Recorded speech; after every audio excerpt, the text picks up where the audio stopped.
You're right. They're both, doing very well lately. Particularly the Leafs for the month, right? Of February, they were top 5 in the league, I would think.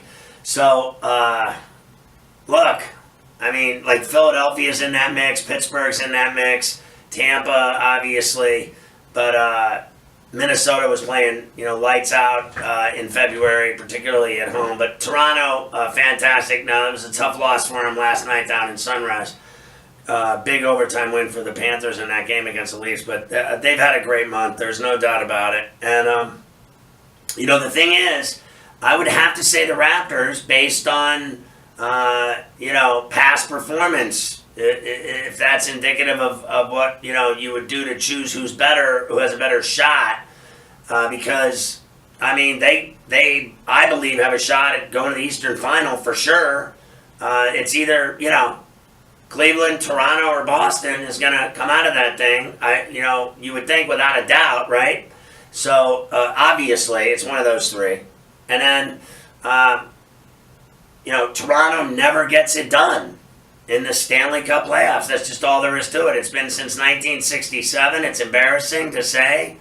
That's how long it's been since they won the Cup. I mean, they haven't mattered in the Stanley Cup playoffs in forever. That's just all there is to it.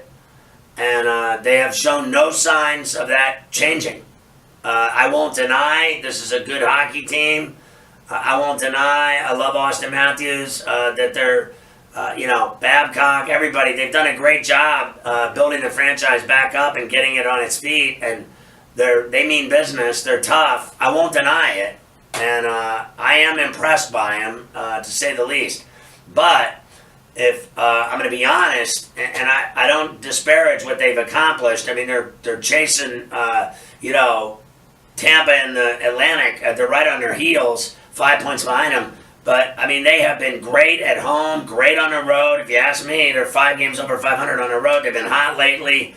Even though they stumbled, like I said last night, they've dropped 2 in a row real quick. But they are a very tough team. But the Raptors have proven in the postseason, at the very least, that they are to be dealt with. This is a good team that is built for playoff success. They've proven that they can get there and get deep into the playoffs and, matter in the NBA playoffs. They've already shown that they can do it. And, if you look at the standings, like even in the NBA, of what they've done, they're in first place. They passed Boston in the Eastern Conference. They're 43-17. They've been incredible. And, they win it at home like no one's business, 25-5. On the road, they win. They're 6 games over 500. They win in the conference. They win in their division. They've won 9 of 10. They're hot. They're good. They're deep. They're talented. They got a bench. They got a coach. They got star players. I would still pick them over the Leafs. That's what I would do.